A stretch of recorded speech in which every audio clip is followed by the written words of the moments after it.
ამ წუთებში შინაგან საქმეთა სამინისტროში განცხადებას აკეთებს მინისტრი, ჩვენ პირდაპირ ეთერში გთავაზობთ ბრიფინგს. მათი უმეტესობა ახდენდა სხვადასხვა სახის ნარკოტიკული ნივთიერებების უკანონო რეალიზაციას. ნაწილი კი მხილებულია დიდი და განსაკუთრებით დიდი ოდენობით ნარკოტიკის უკანონო შეძენა შენახვაში. აქვე დავაზუსტებ, რომ რამდენიმე მათგანი არის მსხვილი ნარკორეალიზატორი. გამოძიებით გინდება, რომ ნარკოდანაშაულისთვის დაკავებული პირები ჩართული იყვნენ ნარკოტიკების რეალიზაციის სქემებში. ისინი ნარკოტიკების გავრცელებისთვის იყენებდნენ სხვადასხვა გზასა და მეთოდს. კერძოდ, ინტერნეტ აპლიკაციებისა და სოციალური ქსელების მეშვეობით ნარკოტიკებს ათავსებდნენ კონკრეტულ ლოკაციებზე.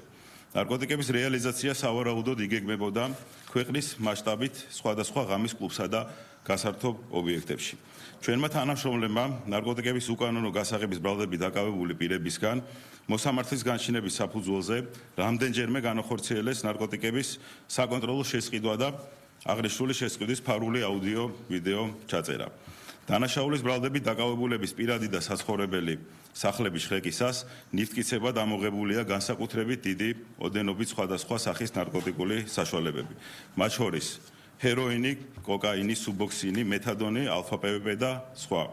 ასევე ნარკოტიკული საშუალების დაფასებისთვის საჭირო მასალები და სავარაუდოდ ნარკოტიკის უკანონო რეალიზაციის შედეგად მიღებული თანხა. გარდა ამისა, პოლიციელების მიერ ამოღებული იქნა არარეგისტრირებული ცეცხლსროლი იარაღები და საბრძოლო მასალები. ამ დანაშაულების ჩადენისთვის მათი დამტკიცების შემთხვევაში ჩვენს მიერ დაკავებული პირები 20 წლამდე ან უვადო თავისუფლების აღკვეთით დაისჯებიან.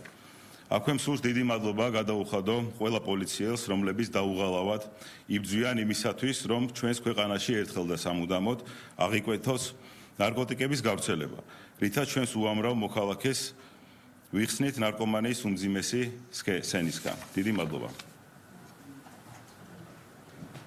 თქვენ პირდაპირ ეთერში მოისმინეთ შინაგან საქმეთა მინისტრის განცხადება გელა გელაძემ ნარკოდანაშაულის წინააღმდეგ სამინისტროს მიერ განხორციელებულ ღონისძიებებზე ისაუბრა.